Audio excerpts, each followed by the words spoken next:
Have you ever wanted to play a first-person shooter, but you had special powers, so you were like a Superman of sorts? I have played games like that. I've played a lot of games like that, in fact. Awesome. What are some examples? Well, the first one that would come to mind is probably Halo, but there's Crysis. I mean, there's a lot of games that give you first-person shooter with powers. Even the Saints Row games are kind of like that, though they're third-person. Yeah, I thought about Halo and even Destiny a little bit when I first started to play this game.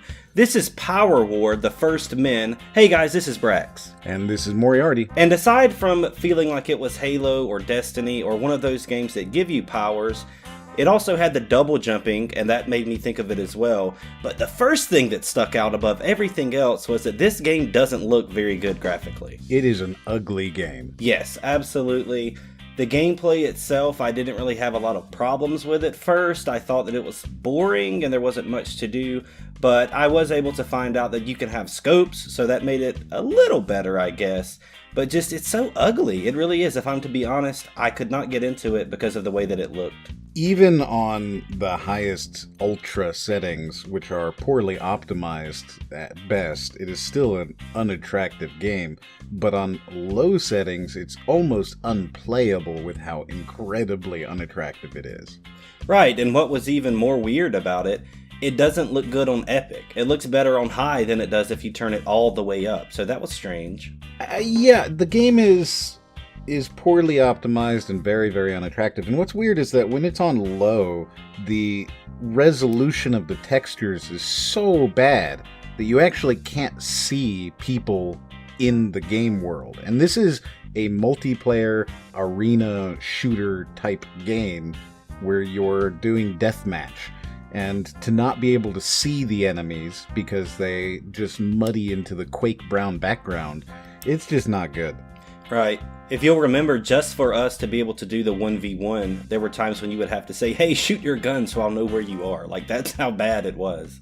It's really unattractive. On top of that, the gameplay itself is, at best, boring. And the sound effects are atrocious. Oh my god, are they bad. Yeah, and it sounded so quiet. There's no background music, there's no ambience, there's no anything except the sound of the gunfire, and that sounds bad. Like you said, all of the sound effects are really bad, and it makes it stick out worse when that's the only thing that's going on audio-wise in the entire game. Another thing for me that took away from it was the lack of weapons. I think there were, 4, maybe 5 different weapons, and I thought that only one of those was fun to play with, the other 4 just weren't. So that's another knock against it, unfortunately. Yeah, the weapon choice, there was no benefit to using any specific weapons that I could tell other than just using the assault rifle with all of the attachments that it has. The shotgun doesn't really seem to do all that much damage, and it doesn't do any damage at any range, which I guess I can understand, but at the same point, it doesn't do, like, massive amounts of damage up close either. It's just a weak gun. Then they have, like, a little PP Bison type of gun that is just trash. You've also got the pistol that you start out with, and I think there was another one out there, but I don't even remember it because they're all just kind of fall into that category of not fun, not memorable, or not memorable. You know the words I'm trying to use. Yeah, not fun, not memorable. Other than the assault rifle, like you said, you could at least put like a reflex sight on it or an ACOG. That was a little feature I thought was okay.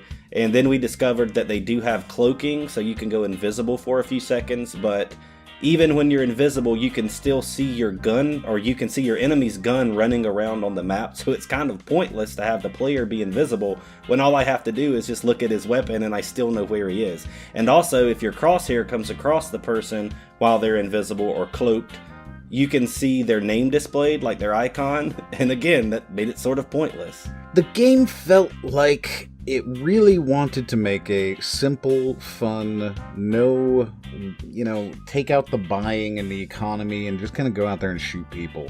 And there's no classes or anything like that, so it's all about what weapons you pick up and then your skill. And unfortunately, there's just not a whole lot of reason to play it at this point because it's not particularly good. And with a lot of these multiplayer type of games where they're only multiplayer, you need a pretty big player base in order to have a reason to go and play it. That's what killed Lawbreakers, which was arguably a much better game than this. So unless this is a free game, which I'm pretty sure it isn't, I just don't see enough people jumping into it to keep it alive. Take a guess. How much do you think they want for this game? How much do I think they want, or how much would I pay for it? Because those are two totally different questions here. Okay, well, let's start with how much would you pay for it? This is a $1 or $2 game at best.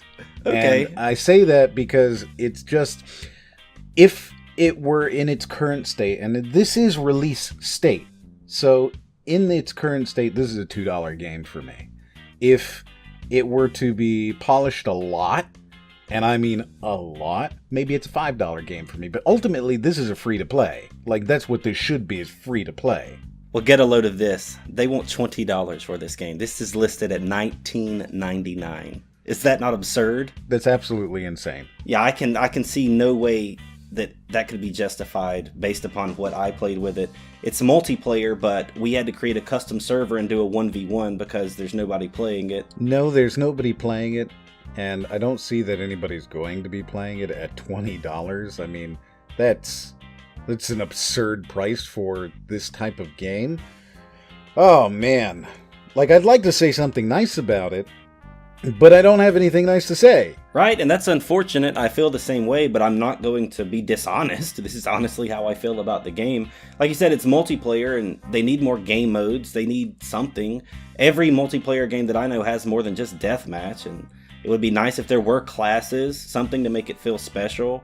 More weapons, better weapons, something going on in the background as far as sound other than just these, I guess you could call them sound effects. I don't know. Yeah, unfortunately, to summarize the experience with this game, it is an unattractive and unfortunately not particularly fun arena shooter that nobody is playing. It doesn't have a lot of guns. It doesn't have an easy to use UI or anything like that. Like, to figure out that weapons had attachments was an accident. Right?